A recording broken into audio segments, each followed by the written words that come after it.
Jit ka FIFA sadagi referee negari Portugal pan penyaji ke jinglekai quarter final hapdeng ke Argentina Persia eka Switzerland.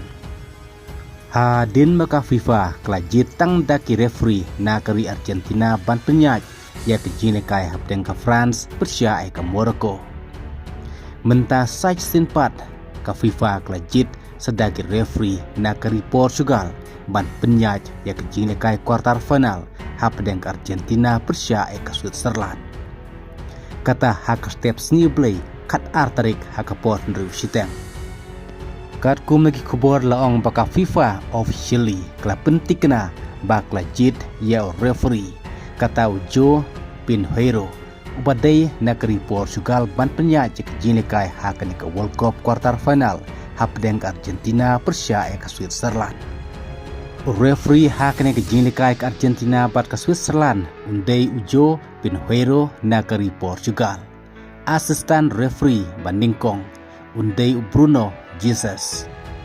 Nang tahu asisten referee baar undai Luciano Maya.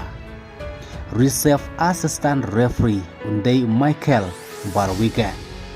Kini kideki referee ki bangsa penyaj kena jinglekai hapdeng ke Argentina Persia ke Switzerland haka quarter final kena ke World Cup tahun 6 arajar arpun Rio. Te haka bandingkong haka jinglekai ke France Persia ke Morocco haka baka FIFA kelajit ya baru ki referee negari Argentina. Kabalah penlengok bar kendit ya gi babun balang dak boong babalai baka FIFA kabuk ya ki referee tang nak waikari. Henry kene kaja kumju kumba kaja hak jinglekai ke baladep hak ba menta sagi referee negeri Portugal di bangsa penyaj ya kene jinglekai ke bangsawan hapdeng ke Argentina bar ke Switzerland. Hak ba quarter final ke baar kandai menta kemit hapdeng ke Spain Persia ke Belgium.